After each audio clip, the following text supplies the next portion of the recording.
민박 등을 통하여 신비한 과학 이야기를 친근하게 전파해 주시는 분입니다.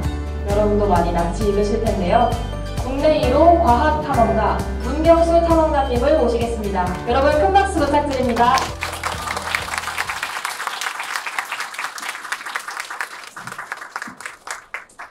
네, 여러분 반갑습니다. 방금 소개받은 그 과학탐험가 문경수고요. 많은 친구분들이 효린의 민박에서 텐트 치고 자던 아저씨가 저기 왜 서 있나, 네, 되게 의아하실 텐데요. 저는 뭐 그냥 텐트 치고 자는 사람은 아니고, 네, 텐트 치는 사람은 아니고, 지금 화면에 보시는 것처럼 과학탐험가라는 조금 독특한 직업을 가지고 있습니다. 쉽게 설명을 드리면 과학자랑 탐험가 경계 지점에 있는 사람이다라고 이해해 주시면 좋을 것 같아요.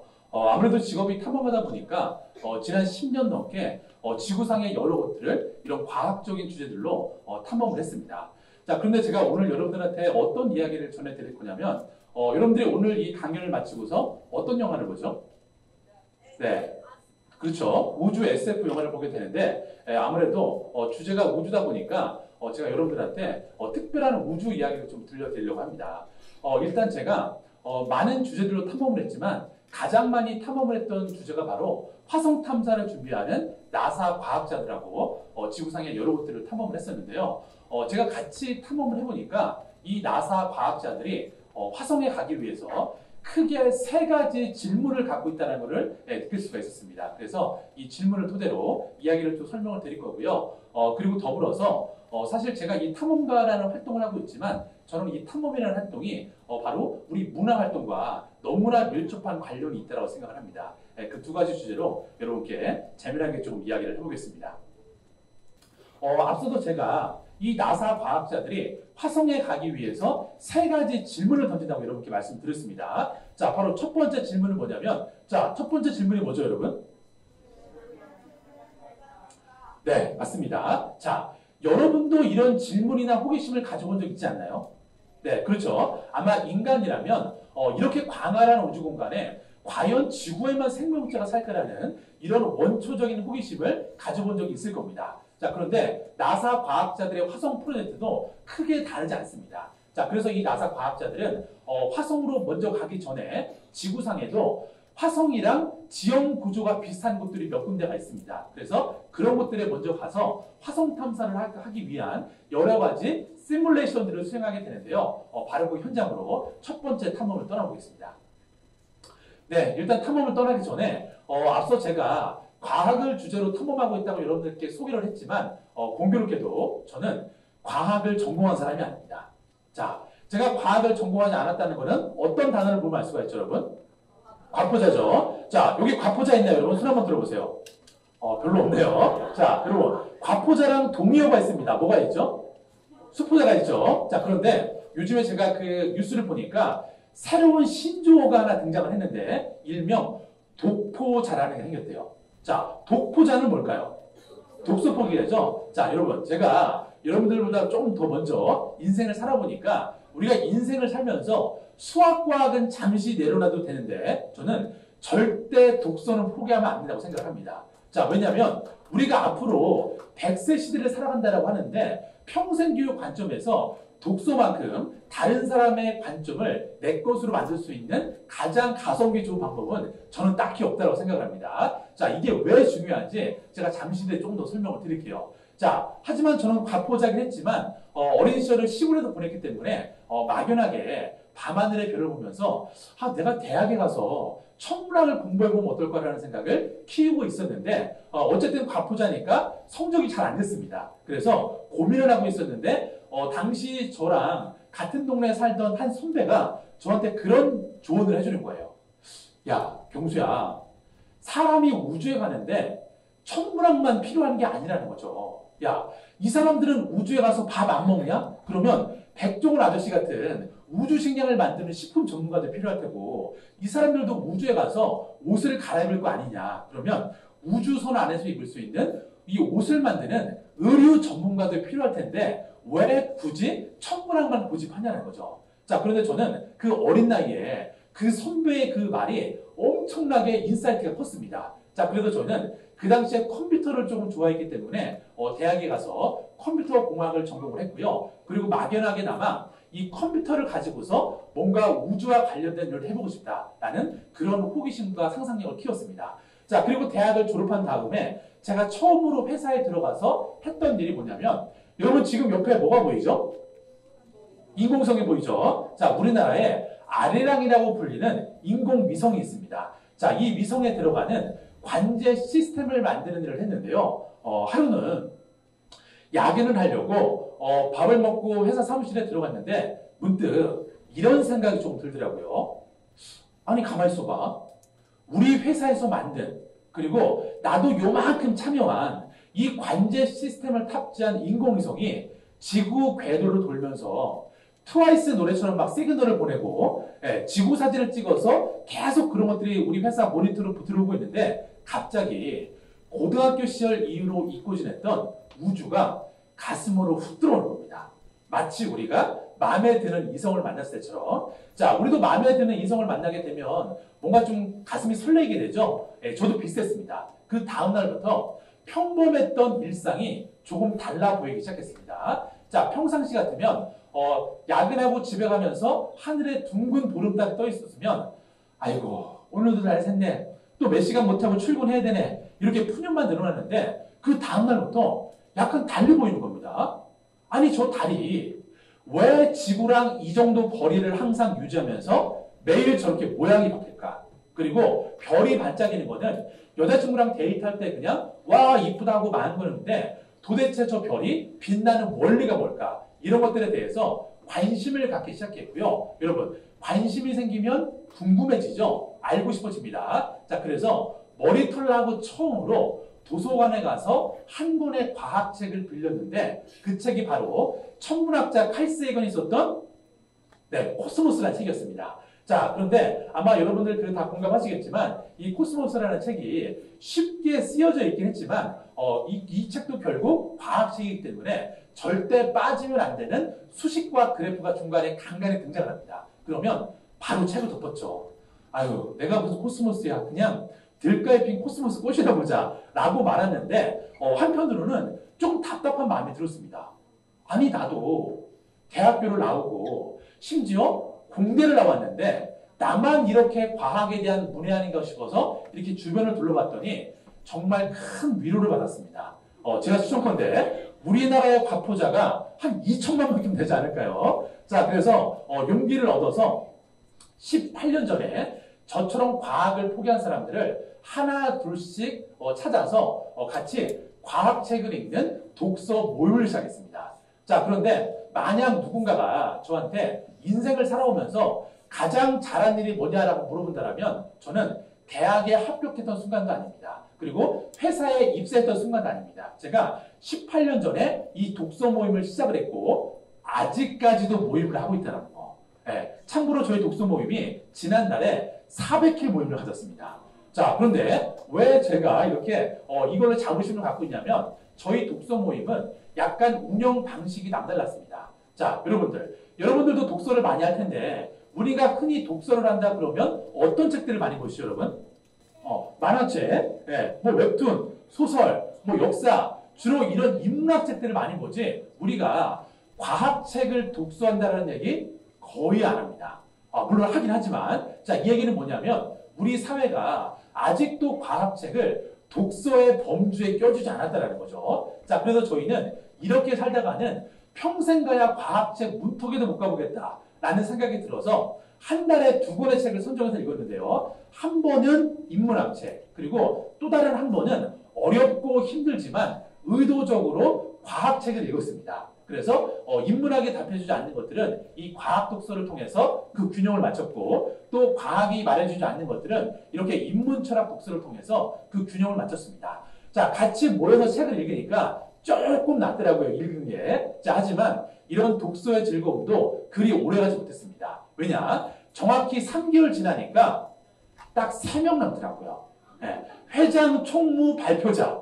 그래서 야, 이거 우리가 모임하지 말자. 그냥 오늘은 모임하지 말고 근처 카페에 가서 차 한잔 마시면서 우리가 이야기를 한잔 나누자라고 이야기를 나눴는데, 이야기를 하던 와중에 이런 얘기가 나왔습니다. 야, 기왕 이렇게 된 거 우리가 더 회원을 모으지 말자. 그냥 남은 사람들끼리만이라도 어떻게 하면 과학을 책만 보는 게 아니고 재미있게 경험할 수 있을지, 뭔가 이 과학이라는 게 내 삶의 문화가 될 수 있게, 내 삶의 중요한 어떤 그 축이 될 수 있게 이런 고민을 해보자라고 이야기를 하다가 이런 얘기가 나왔습니다. 야, 그러면 우리가 딱딱하게 책만 볼 게 아니라 이 책 속의 배경 속으로 한번 탐험을 떠나보면 어떻겠냐. 우리가 학교 다닐 때 뭐 야외 체험활동 가는 것처럼 한번 가보자라는 거죠. 자, 그래서 저희가 14년 전에 이렇게 6명의 독서모임 회원들이 탐험대를 만들어서 호주 사막으로 처음 탐험을 떠났습니다. 자, 그런데요, 탐험을 가보니까 확실히 다른 게 있었습니다.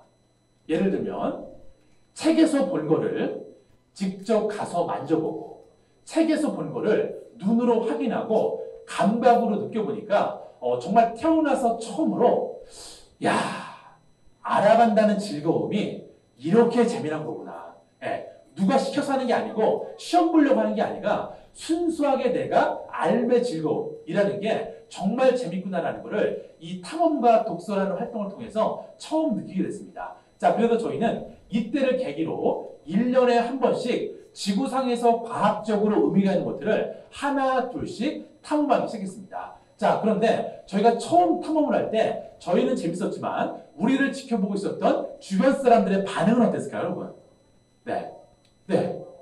바로 이랬습니다. 바로 이랬는데 정말 무모하다는 얘기를 많이 들었어요. 이런 얘기죠. 야, 니네 진짜 무모한 아이들이다. 그 돈이면 유럽을 한 달에 가서 에펠탑 밑에서 셀카 찍고 파스타 먹고 재밌게 놀 수가 있는데 왜 그 돈을 들여서 사막에 가서 별을 보냐는 거죠. 자, 하지만 저희가 이 탐험을 작지만 한 번, 두 번, 세 번째까지 성공적으로 다녀오니까 사람들의 생각이 바뀐 겁니다. 야, 쟤네 따라가면 어디 재밌는 데 가니까 우리도 좀 따라가면 안 되겠냐라는 의견들이 많이 들려서 저희가 네 번째 탐험을 갈 때는 70명을 데리고 호주 사막으로 탐험을 떠난 적이 있습니다. 자, 그런데 70명을 데리고 사막에 가려고 하니까 한국에서 준비할 수 있는 게 거의 없더라고요. 자, 그래서 저희는 그 효리네 민박에 저랑 같이 갔던 그 후배랑 함께 먼저 선발대로 탐험을 갔다가 그만 차에 문제가 생겨서 조난을 당한 적이 있습니다. 자, 그때 영상인데요.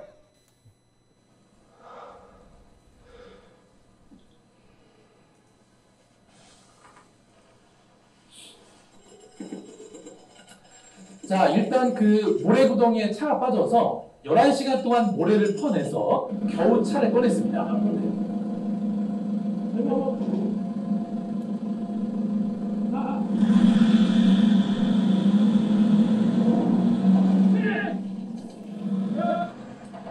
야, 이제 살았다 싶었는데 1시간 뒤에 차가 왜 저기 들어갔을까요? 팀벌이 태블릿 모드를 일조하다가 아쉽게도 그렇게 그 차가 물에 빠지는 바람에 저희가 차를 버리고 사막을 걸어놨던 적이 있었는데 바로 조난 1일차 때 모습입니다. 자, 여러분 두 아저씨의 얼굴 표정이 어떻죠 지금? 이상하죠? 뭔가 이상합니다. 뭔가 일이 생긴 거예요. 자, 어떤 상황이었냐면 저희가 첫날 15km를 걸었더니 너무 힘이 들어서 땅바닥에 누워 잠이 들었습니다. 그리고 먹은 게 없다 보니까 새벽 3시에 눈을 떴는데 갑자기 한 번도 들어본 적은 없지만 너무나 익숙한 동물의 울음소리가 들리기 시작했습니다. 자, 여러분 어떤 동물이 등장하면 제일 어울릴까요? 늑대 정도 나와줘야 되겠죠? 자, 참고로 호주에 가시면은 딩고라는 늑대개가 살고 있는데 말만 늑대개지 그냥 늑대라고 보시면 됩니다. 자, 제가 유일한 개인기가 하나 있는데 늑대 울음소리를 낼 수가 있습니다. 이건 들어본 사람만 낼 수 있는 겁니다. 자, 잠깐 들어보세요. 근데 경우에 따라서 늑대처럼 안 들릴 수가 있습니다. 늑대인가요? 닭인가요? 닭이다, 그렇죠. 닭으로 하겠습니다. 자, 저희는 이 닭 울음소리를 듣고 나서 1분이라는 침묵의 시간이 흘렀습니다. 왜? 뭔가 얘기를 해야 될 것 같은데 저도 뭐 답이 없으니까 자, 침묵의 시간이 흘렀는데 1분 뒤에 이 후배가 벌떡 일어나더니 저한테 그런 얘기를 하는 거예요. 형, 우리 빨리 사진 하나 찍어요. 아니, 왜? 그랬더니 형, 이게 우리 영정사진이 될 것 같아요. 그러는 거예요. 뭐 누가 봐도 그런 모습이죠. 자, 그래서 저희는 이렇게 사진을 한 장 찍은 다음에 또 가만히 있을 수는 없어서 여명이 박는 대로 왔던 길로 도망치기 위해서 배낭에 무게를 줄였습니다. 자, 그리고 결과적으로 다행히 늑대한테 공격은 당하지 않았지만 저희는 3일 반나절 동안 약 200km를 걸어서 호주 원주민 마을에 도착을 해서 목숨을 구할 수가 있었습니다. 자, 그런데 차 걷는 것도 힘이 들었겠죠. 그리고 전기도 없었습니다. 그리고 밤마다 늑대가 울었기 때문에 모닥불이 꺼지면 안 되니까 6시간씩 불침번을 쓰면서 잠을 잤는데 사실 이런 것들은 그리 힘들지 않았어요. 뭐가 제일 힘들었냐면 하루 종일 걸어도 주변 풍경이 바뀌지 않는다는 거. 여러분들이 정말 한 학기 동안 공부를 열심히 했는데 성적이 1점도 오르지 않는다는 거. 거의 2에 준하는 공부입니다. 자, 하지만 그나마 다행이었던 거는 저희가 이렇게 과학책을 읽는 독서 모임을 꽤 오래 하다 보니까 잡다한 지식들을 많이 알려줬습니다. 자, 바로 그 중에서 저희는 이것 때문에 살았다고 단언코 말씀드릴 수가 있는데 여러분 지금 이게 뭐죠? 별자리죠. 자, 우리가 수업 시간에 별자리로 방향을 찾을 때 어떤 별을 먼저 찾죠, 여러분? 북두칠성을 찾는데 문제는 뭐냐면 호주는 남반구이기 때문에 위도가 낮아서 절대 북극성이나 북두칠성이 보이지 않습니다. 자, 하지만 그나마 다행인 것은 남쪽 하늘에는 이렇게 남십자성이라는 별이 있는데요. 이 별의 가운데 간격만큼 꼬리 방향으로 5배를 연장하면 여기가 정남쪽입니다. 그래서 낮에는 길을 몰랐지만 저녁이 되면 체력 관리만 잘해서 이쪽 방향으로 몇 날 며칠 걸어가면 분명 뭔가 나올 거다라는 그런 확신을 들었기 때문에 그나마 이 상황을 모면할 수가 있었습니다. 자, 어쨌든 이렇게 그 부사일생으로 그 한국에 돌아왔는데 사실 쉽지가 않았어요. 왜냐하면 매일 밤 꿈속에서 저 길을 걷고 있는 거예요. 그리고 공원에 산책을 나갔는데 길냥이가 야옹하고 울면 반경 5m에 늑대 울음소리가 들리는 겁니다. 자, 그래서 많이 힘은 들었지만 좀 이런 생각이 들었습니다. 그 조난 당시에 걸어 나오면서 봤던 그런 너무나 아름다운 풍경들을 보면서 문득 이런 생각을 하게 됐습니다. 문득 내가 발을 딛고 살고 있는 이 지구라는 행성에 대해서 조금 더 자세히 알고 싶다. 그래서 이 탐험이라는 거를 내가 취미로만 할 게 아니라 뭔가 직업적으로 창직을 해보면 어떨까라는 생각을 이 조난을 통해서 처음 하게 됐고요. 자, 그리고 한국으로 돌아온 다음에 이 탐험이라는 거를 조금 더 직업적으로 해보기 위해서 여러 가지 제가 고민을 하고 있었는데 사실 제가 이 탐험가를 하기 전에는 여러분들이 지금 즐겨보는 과학동화라는 잡지에서 과학 기자 생활을 했었습니다. 자, 그런데 기자 생활을 하다 보니까 이런 조금 딜레마에 빠졌던 것 같아요. 예를 들면 저는 결국 이 과학이란 학문의 본질은 질문을 던지는 학문이라고 생각을 합니다. 자, 이를테면 수백 년 전에 어떤 누군가가 밤하늘의 별을 올려다보면서 우주는 어떻게 만들어졌을까? 이런 호기심이나 질문을 갖지 않았더라면 현대 천문학은 존재하지 못했을 겁니다. 자, 그런데 이거를 기사로서만 써서 전달하려고 하니까 쓰는 저도 약간 흥미가 떨어지고 내 기사를 가다 보는 여러분 같은 청소년들이 과연 호기심이 생길까? 자, 이런 생각이 들어서 안 되겠다. 본격적으로 좀 탐험을 해봐야겠다 싶어서 이 조난을 당했던 호주로 다시 돌아가게 됐고요.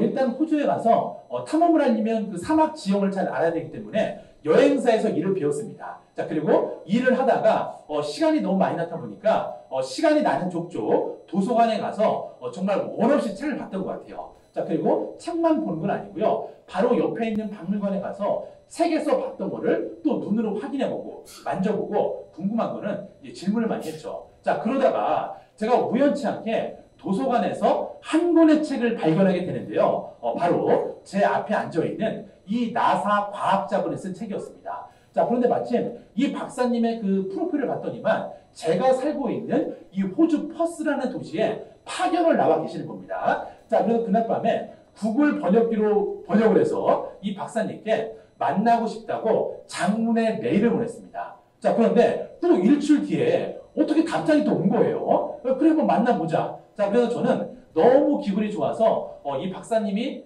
보낸 답장을 프린트를 해서 이 가슴 한켠에 넣고 다니면서 매일 꺼내보면서 스스로 카운트다운을 했습니다. 자, 그리고 드디어 디데이가 되는 날 이렇게 만나게 됐는데 또 그냥 가기 뭐해서 기자도 했고 했으니까 질문할 거를 10개를 만들어 갔습니다. 이번에도 구글 번역기를 돌려서 자, 그러니까 번역이 잘 될 리가 없겠죠. 자, 그렇게 인터뷰를 그렇게 어렵게 마치고 나니까 이 박사님이 저한테 그런 얘기를 하시는 거예요. 야, 너 이렇게 영어도 잘 안 되는데 어렵게 와서 인터뷰를 했는데 그냥 가면 아쉬우니까 내가 연구소 내부를 한번 다 구경을 시켜줄게. 그래서 1시간 동안 연구소 내부를 다 본 다음에 너무 고마워서 큰절하고 집에 가려고 했더니 이 박사님이 너 잠깐만 기다려 그러는 거예요. 그러더니 5분 정도 동료랑 대화를 나누시고 와서 저한테 특별한 제안을 한 가지 하셨습니다. 야, 보름 뒤에 각 대륙을 대표하는 이 나사 과학자들이 호주에 모여서 컨퍼런스를 개최를 한다. 그리고 컨퍼런스가 끝난 다음에 첫 번째로 탐험을 떠날 건데 너 같이 가지 않을래 그러는 거예요. 네, 그래서 아주 우연한 기회에 도서관과 박물관 그리고 구글 번역기 베타 버전 그리고 박사님께 만나고 싶다라고 메일을 보냈던 이 작은 용기 덕분에 제가 저처럼 품었던 사람이 나사 탐험대에 합류를 하게 됩니다. 자, 그리고 드디어 보름 뒤에 정말 기적 같은 일이 벌어졌습니다. 다큐멘터리에서 보던 이 슈퍼스타 과학자 23명과 제가 호주 사막 한가운데서 이렇게 단체 사진을 찍을 줄 누가 알았겠습니까? 이때 마음을 굳이 표현하자면 BTS를 만나는 아미들의 마음과 제 마음이 똑같았을 겁니다. 저한테는 이 과학자들이 BTS고 원어원이고 아이콘이고 아이였더라는 거죠. 자, 그러면 제가 말씀을 드리는 것도 좋겠지만 실제로 화성 탐사를 총괄하는 나사 과학자로부터 왜 인류가 화성에 가야 되는지 제가 짧게 인터뷰를 한 게 있는데요. 영상으로 잠깐 만나보시겠습니다. Well, so I think humans have always just been curious about what's out there, and so I think it's in our nature to explore. That's why people first left Europe and started voyaging across the oceans to look for different places, just because they're curious. I also think that people really want to know if there is life beyond Earth, and I think this is one of the things that NASA has really brought to public's attention. And I think the people, not just in the United States, but around the world, are excited about the idea that we're actually going to go look for evidence in the rocks that life might have existed on places like Mars. There are other bodies in the solar system like Europa or things like that. 알겠습니다. 자, 이렇게 그 나사 과학자들은 첫 번째 질문을 통해서 화성에 가서 연구할 여러 가지 주제들을 미리 실험을 해보게 됩니다. 자, 그 다음에는 두 번째 질문을 던지게 되는데요. 자, 두 번째 질문은 뭐죠, 여러분? 화성에 생명체가 존재할까? 자, 여러분 이런 궁금증이나 호기심도 가져본 적이 있죠? 이제 나사 과학자들도 똑같습니다. 자, 지구에도 이렇게 수십억 년 전에 살았던 생명체가 있다면 화성에도 분명 그런 게 있지 않을까라는 생각이 들어서 이제는 그냥 지구에서만 연구를 하는 게 아니고 직접 우주선을 만들어서 화성으로 보내서 화성에도 생명체가 살았던 흔적이 있는지 이런 것들을 탐험을 하게 되는데요. 자, 그러면 두 번째 현장으로 탐험을 떠나보겠습니다.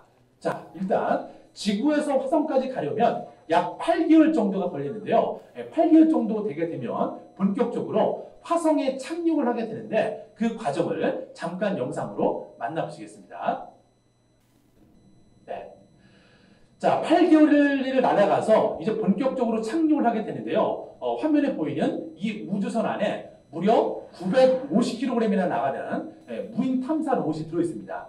자, 그런데 이 탐사선이 지금 떨어지고 있을 때의 가속도가 KTX의 약 200배 속도입니다. 그리고 외부의 마찰 온도가 3000도가 넘기 때문에 나사랑 교신이 끊어져 버립니다. 그래서 프로그래밍 된 대로 자동 착륙을 해야 되기 때문에 나사에서는 이 과정을 마의 7분이라고 부릅니다. 이 과정 안에서 성공이냐 실패가 판가름 난다는 거죠.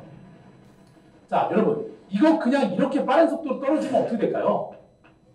네, 터지겠죠. 자, 그러면 속도를 줄여야 될 텐데 어떻게 줄이면 될까요? 네. 자, 일단 화면에 보시는 것처럼 지름 7m짜리 초대형 낙하산이 펼쳐져서 속도를 반으로 줄여주지만 여전히 착륙하기에는 속도가 너무나 빠릅니다. 자, 그래서 두 번째 과정이 시작되는데요. 네, 이제는 이렇게 역추진을 통해서 착륙 가능한 수준으로 속도를 완전히 떨어뜨려주게 됩니다. 그러면 이대로 그 다음에 착륙을 하면 될까요? 네, 되면 제가 안 물어봤겠죠. 네, 안 됩니다. 왜 그러냐면 과거에 화성에 갔던 이 우주선들은 무게가 가볍기 때문에 에어백에 넣어서 통통 튀기면서 착륙했습니다. 하지만 얘는 무게가 1톤 가까이 나가기 때문에 착륙하다가 쿵 하는 순간 실험 장비가 망가지기 때문에 위험하다는 거죠. 그래서 나사에서 고민 끝에 새로운 착륙 방식을 개발했는데, 자, 어떻게 착륙을 하나 보겠습니다. 네, 이렇게 와이어를 내려서 8개월 보름간의 화성 탐사 착륙 미션을 무사하게 마치게 되는 겁니다. 자, 그러면 이 탐사 로봇이 앞으로 10년 넘게 화성에서 탐사를 수행해야 되는데, 화성에 머무는 동안 에너지원을 어떤 걸 쓰면 될까요, 여러분? 자, 태양열도 좋긴 한데 문제가 있습니다. 자, 과거에 화성에 갔던 탐사 로봇들은 태양열로 전기를 만들었는데 문제가 있습니다. 영화 마션처럼 화성에 모래바람이 불어버리면 모래먼지가 태양광 패널을 덮어버리니까 충전이 안 되는 겁니다. 자, 그래서 이 탐사 로봇은 안정적으로 전력을 공급하기 위해서 원자력 전지로 수명을 오랫동안 움직일 수가 있습니다. 자, 그러면 이 탐사 로봇이 원자력 배터리가 수명을 다하면 멈추느냐? 아닙니다. 그때 몸속 어디선가 태양광 전지가 짠하고 펼쳐지면서 조금 더 수명을 연장할 수가 있는데요. 그런데 아까 외관상 보이지 않는 이유는 뭐냐면 안 보이게 잘 꾸겨 넣기 때문입니다. 그래서 나사에서 이 태양광 전지를 만들 때 부피가 이렇게 큰데 도무지 로봇에 들어가지 않는 거예요. 그래서 이때 이 나사에서 누구를 채용했냐면 세계 최고의 종이접기 전문가들을 채용을 했습니다. 자, 이 어른들 종이접기 잘하게 생겼죠. 자, 그래서 태양광 패널이 이렇게 크니까 당신들이 조그맣게 접어보라고 시켰더니만 요만하게 접어버렸습니다. 네, 엄청나죠? 저 커다란 태양광 전지가 종이접기로 접으니까 조만해졌습니다. 네, 자, 그래서 제가 여러분께 오늘 드릴 수 있는 한 얘기는 뭐냐면, 여러분 지금부터 10년 정도 종이접기 열심히 하시면은 나사에 갈 수가 있습니다. 네, 그냥 하는 얘기가 아니고. 자, 하지만 한 가지 전제 조건은 있습니다. 만약에 여러분들이 종이접기로 나사에 갈 정도가 되려면 세상에 존재하지 않는 대상을 내가 수학적으로 모델링을 해서 접어낼 수 있어야 됩니다. 그렇기 때문에 종이접기도 하시면서 수학 공부도 틈틈이 열심히 하시면은 여러분 분명 나사에 갈 수가 있습니다. 화성에는 여러 가지 장애물들이 있기 때문에 이런 장애물들이 발견이 되게 되면 이 탐사 로봇이 앞으로 갈 수가 없습니다. 자, 참고로 이 탐사 로봇도 작년 여름에 이 탐사 로봇이 자기 손에 달려있는 카메라로 이 바퀴를 찍어서 나사로 보냈더니 지금 바퀴 밑에 뭐가 있죠, 여러분? 돌멩이 같은 장애물이 있죠. 자, 이런 장애물이 발견이 되면 절대 앞으로 가지 않습니다. 그러면 이 탐사 로봇이 사진을 찍어서 나사로 전송하게 되면 나사에 가면 똑같은 복제품 탐사 로봇이 한 대 더 있습니다. 그래서 화성에 장애물이 걸려있는 상황을 똑같이 재현한 다음에 옆에 보는 것처럼 이 돌멩이를 넘을 수 있다는 확신이 100%, 500% 될 때까지 계속 탈출 실험을 합니다.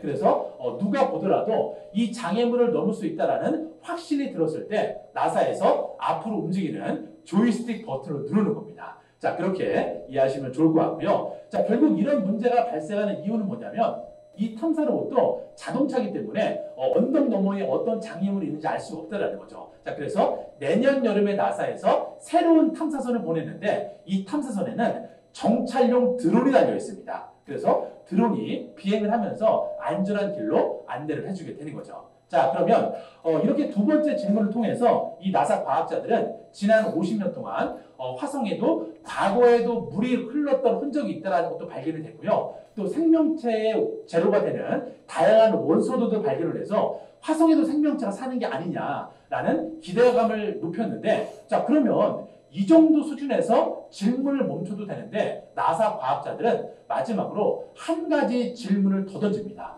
자, 바로 인간이 화성에 가려면 어떤 준비가 필요하냐는 거죠. 자, 그래서 이 과학자들은 20년 전부터 사람을 화성에 보내기 위한 화성 유인 탐사 프로젝트를 수행을 하고 있는데요. 바로 그 현장으로 마지막 탐험을 떠나보겠습니다. 네, 자, 여기는 어디냐면 미국 유타 사막 한가운데 있는 화성탐사 연구 기지라는 곳인데요. 영화 마션처럼 가상의 우주기지를 만들어 놓고 7명의 과학자들을 저 기지 안에다가 1년 동안 가둬놓습니다. 자, 그런데 문제는 저 기지 안의 면적이 15평입니다. 자, 그리고 밖에 나갈 때도 그냥 나가는 게 아니고 저렇게 15kg이 넘는 우주복을 입고 나가서 여러 가지 실험들을 한다는 거죠. 자, 그러면 왜 이런 고생을 과학자들이 사서 하냐면 이렇게 이해하시면 됩니다. 자, 만약에 여러분들이 우주에 선발이 돼서 화성에 도착을 하고 또 화성에서 암석의 샘플을 가지고서 다시 지구로 돌아오려면 4년이 걸립니다. 그런데 이 4년이라는 시간 동안 10평짜리 우주선 안에서 서로 얼굴만 쳐다보고 서로의 냄새를 맡으면서 서로의 성격을 다 받아준다. 여러분, 기분이 어떨까요? 장난 아니겠죠? 맨정신으로 못합니다. 자, 그래서 사람이 화성에 간다는 얘기는 우주선만 좋다고 가는 게 아니고요. 이렇게 폐쇄된 환경에서 잘 견뎌낼 수 있는 인간의 신체 능력을 개발하는 게 중요하기 때문에 이런 훈련들을 하고 있는 겁니다. 자, 그런데 운이 좋게 제가 작년 여름에 여기에 가서 훈련을 받고 왔습니다. 아마 여러분들 보신 분들 계시겠지만 작년 여름에 TVN에서 갈릴레오 깨어난 우주라는 이 화성탐사 예능이 방영됐었는데요. 그때 촬영차 훈련을 받고 왔는데 우리가 거기에서 수행했던 이 9가지 실험 목록이니까 여러분들 기회가 되시면은 꼭 다시 보기를 보시면 재미난 과학적 호기심을 불러일으킬 만한 실험들이 있으니까 참고하시면 좋을 것 같고요. 이 실험 중에서 한 가지만 좀 소개를 드릴게요. 여기 보는 것처럼 저희가 아까 동영상에 봤던 것처럼 작은 탐사 로봇을 하나 만들어 갔습니다. 그래서 저희가 원격지에서 이 사막을 탐험하는 미션을 수행했는데 그거는 영상으로 잠깐 만나보시겠습니다. 아니라 여기는 화성을 가기 위한 어떻게 보면 화성과 지구와 중간 선인 지점인 거죠.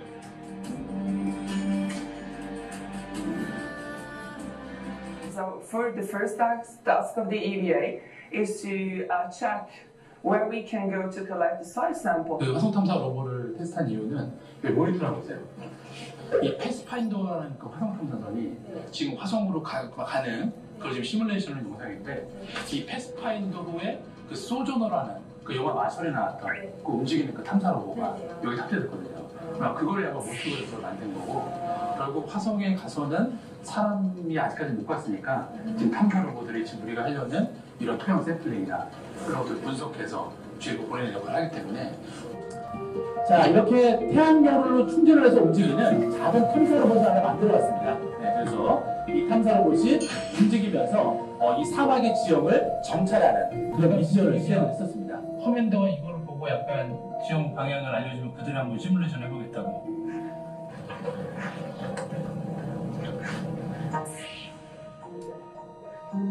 네.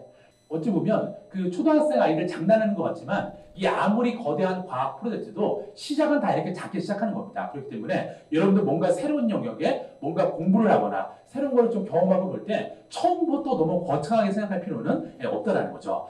자, 아무튼 그 간단하게나마 이 과학자들의 화성 탐사 여정을 말씀을 드렸는데 사실 과거에는 화성 탐사는 나사 같은 연구소의 전유물이었습니다. 하지만 최근 들어서는 오히려 민간 우주 기업들이 나사보다 더 빠른 행보를 보이고 있는데요. 바로 그 중심에 있는 사람이 여러분도 뭐 인터넷에서 한 번쯤은 보셨겠지만 바로 테슬라 모터스의 대표이자 스페이스X의 대표인 앨런 머스크 아저씨를 들을 수가 있습니다. 자, 왜 이 아저씨가 그 중요한 역할을 하고 있냐면 과거에는 우주선을 쏠 때 로켓을 한 번 쓰고서 버렸습니다.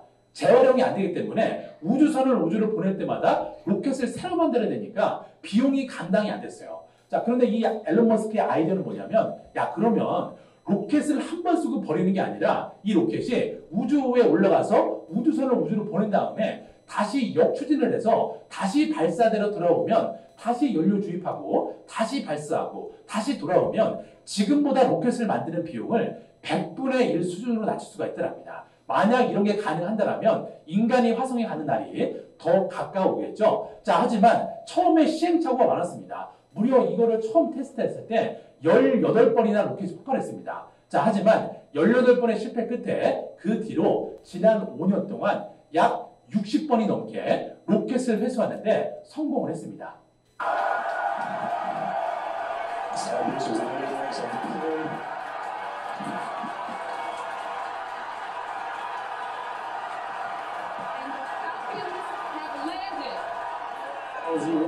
네, 그래서 어찌 보면은 더 이상 이런 일이 SF 공상과학이 아니라 우리가 현실이 된 같은 동시대에 살아가고 있고요. 바로 저는 여러분들의 부대가 여기라고 생각합니다. 자, 어쨌든 그런데 또 많은 분들이 그런 생각을 하실 거예요. 아니 그렇게 어쨌든 그 화성 탐사라는 거는 과학의 영역이지 어떻게 저런 게 문화가 될 수 있냐라고 말할 수가 있는데 제가 좋은 사례를 하나 들어드리겠습니다. 자, 여러분 혹시 이 감독님이 누군지 아시나요? 네, 감독님은 몰라도 여러분 혹시 아바타라는 영화 본 적 있나요? 네, 그리고 타이탄이라는 영화, 전부 그 영화를 만들었던 제임스 카메론 감독이라는 감독님인데, 자, 이 감독님이 아주 재미납니다. 이 감독님의 꿈은 화성에 가는 거였어요. 그런데 아직 인류가 화성에 갈 수가 없으니까, 그러면 나는 지구 속의 우주라고 불리는 바닷속에 들어가겠다라고 계획을 만들어서 한 4년 전에 잠수함을 본인이 직접 만들어서 지구상에서 가장 깊은 15,000m 심해에 다녀왔습니다. 자, 그러면 아니 이 사람은 돈이 많으니까 그냥 뭐 바닷속에 잠수함 만들어 들어가는 겁니까? 라고 생각할 수가 있는 건데 절대 그렇지 않습니다. 너무나 이 제임스 카메론 감독의 이 활동이야말로 우리 문화와 너무나도 밀접한 관련이 있다는 거죠. 뭐였냐면 일단 심해 15,000m에 내려가면 우리가 그동안 한 번도 보지 못한 다양한 생명체들이 살고 있습니다. 이를테면 눈과 입이 없는 물고기도 있고요. 별의별 생명체가 다 있는데 자, 그러면 그런 것들을 조사를 해갖고 우리 인류가 그동안 알지 못했던 이 심해 생태계를 이해할 수가 있고요. 또 다른 관점에서는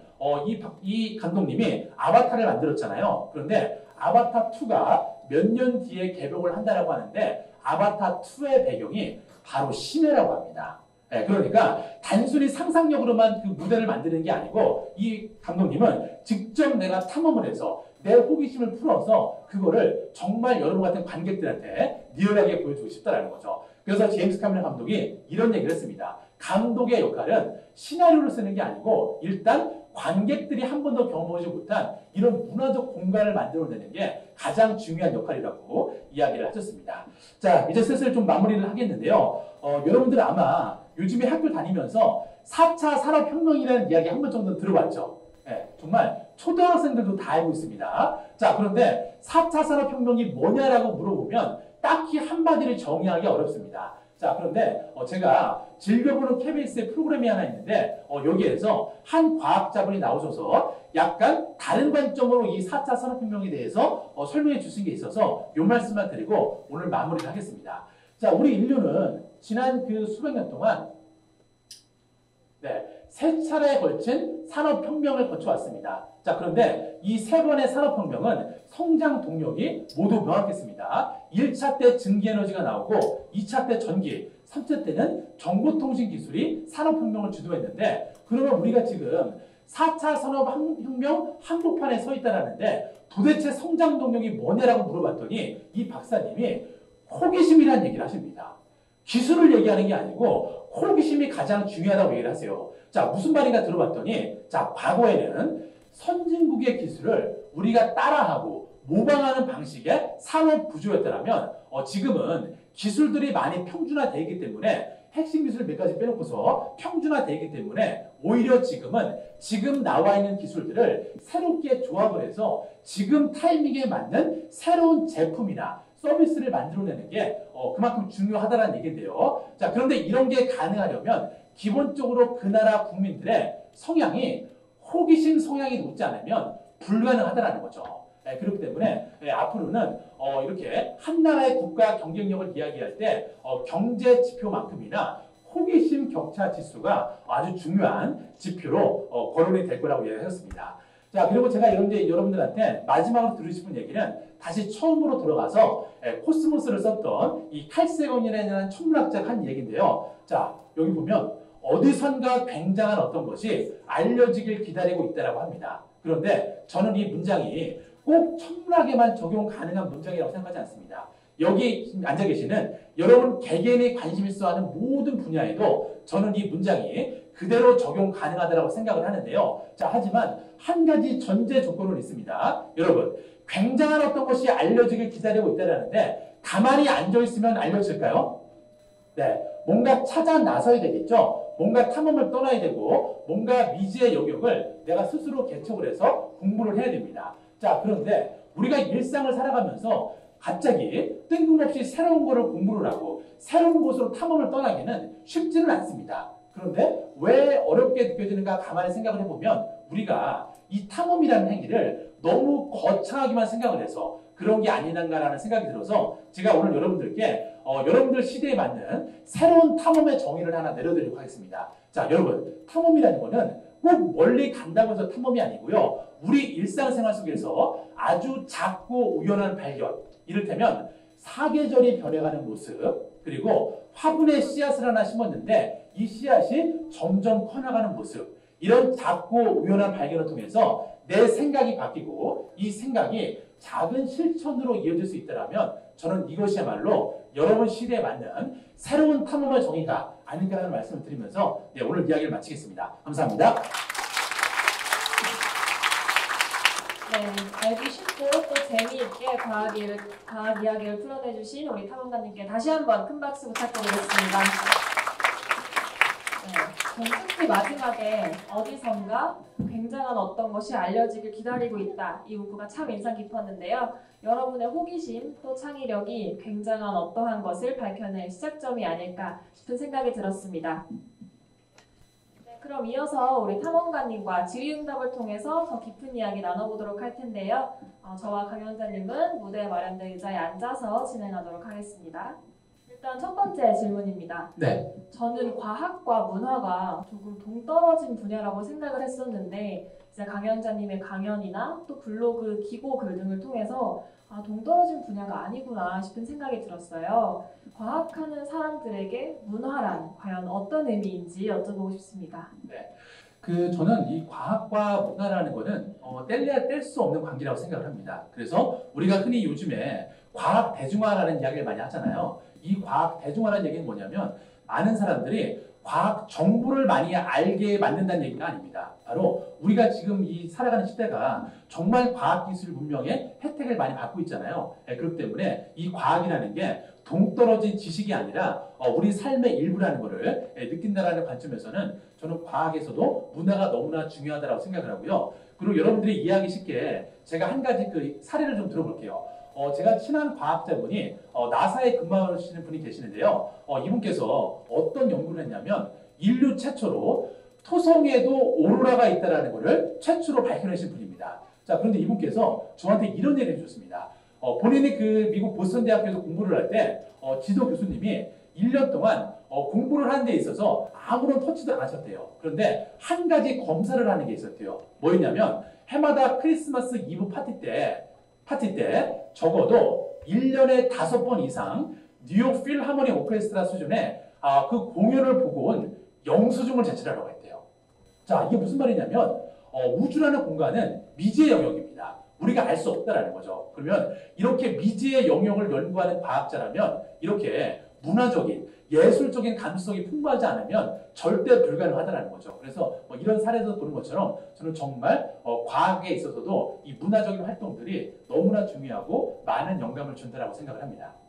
네, 아무것도 터치하지 않으시는 지도 교수님이 그런 공연 영수증을 보여달라고 하실 정도면 정말 연관이 깊다는 거 알 수 있겠는데요. 그럼 두 번째 질문 드리겠습니다. 첫 번째 질문이랑 조금 연관된 질문일 수도 있겠는데요. 지금 이 자리에 미래의 영화를 만들고 또 공연을 제작하고 음악을 하실 우리 미래 예술가분들이 많이 계세요.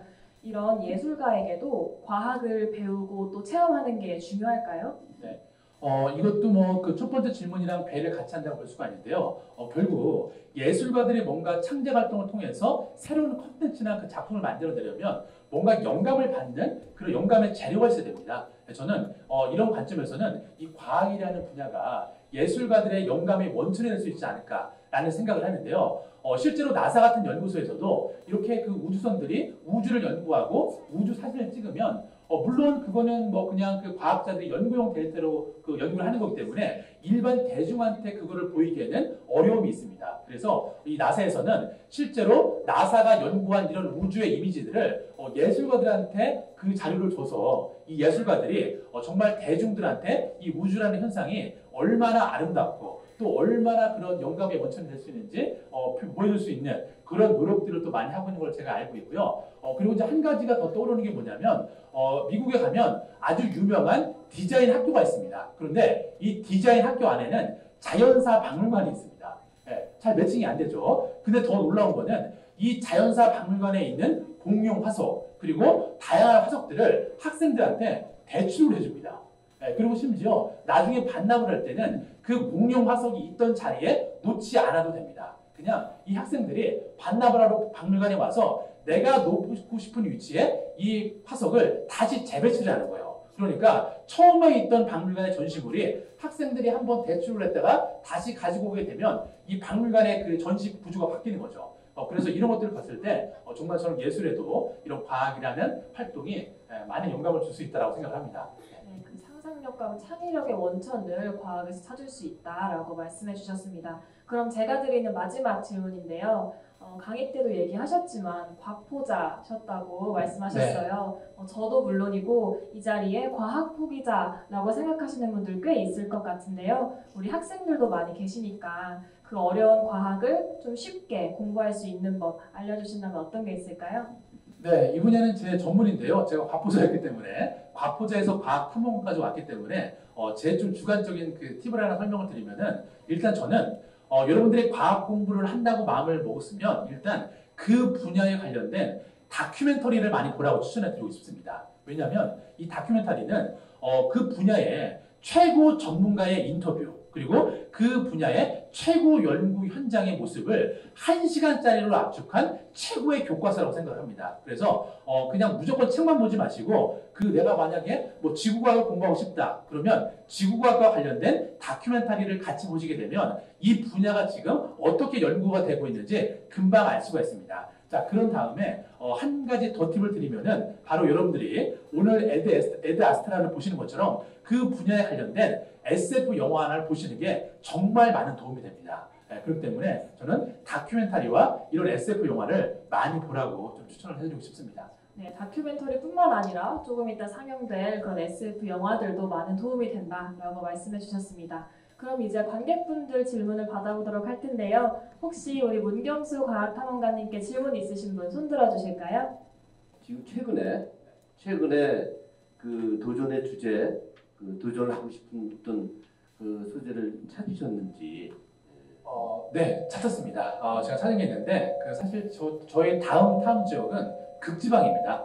네, 이를테면 제가 최근에 알래스카를 좀 많이 탐험을 하고 있는데요. 왜냐하면 지난 10년 정도 이렇게 사막을 주로 탐험하다 보니까 사막이랑 극지방이랑 환경이 극명하게 다릅니다.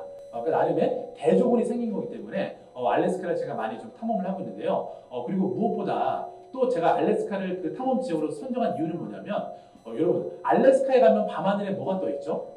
오로라가 있죠. 자, 오로라가 떠 있는데 제가 정말 놀랐던 게 뭐냐면 알래스카도 오로라가 아무 곳에서나 다 잘 보이는 게 아닙니다. 조금 더 북쪽으로 올라가야만 더 잘 보이는데 한 번은 이 북쪽 지방에서 오로라가 정말 이렇게 활성화되어 있던 그 날에 이 지점에서 600km 떨어진 그 도시에서 예술의 전당에서 그 오로라 영상을 라이브로 생중계를 하고 있는 거예요.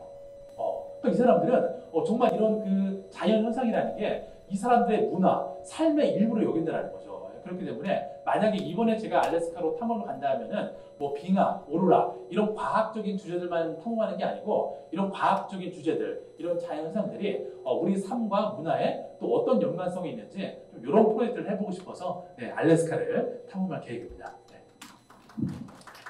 네, 이렇게 관객 질문까지 받아보았습니다. 여러분 많은 도움 되셨나요? 네, 탐험가님 그러면 마무리하는 의미로 한 말씀 해주실까요? 네, 앞서도 제가 뭐 많이 말씀을 드리긴 했는데 정말 저도 아이를 키우고 있는 입장이지만 요즘 아이들이 정말 바쁩니다. 네, 시간이 없습니다.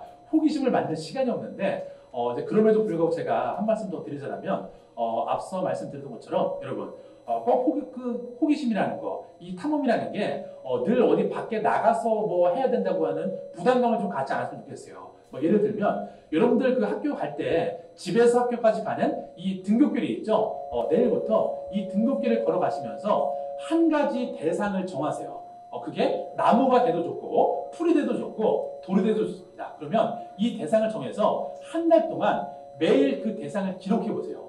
어제는 나무가 가지가 있었는데 오늘은 부러졌네. 어제는 여기에 돌이 있었는데 왜 사라졌지? 이거를 매일같이 기록하시다 보시면은 마지막 날 모르긴 몰라도 그 대상이 여러분한테 말을 걸어올 겁니다.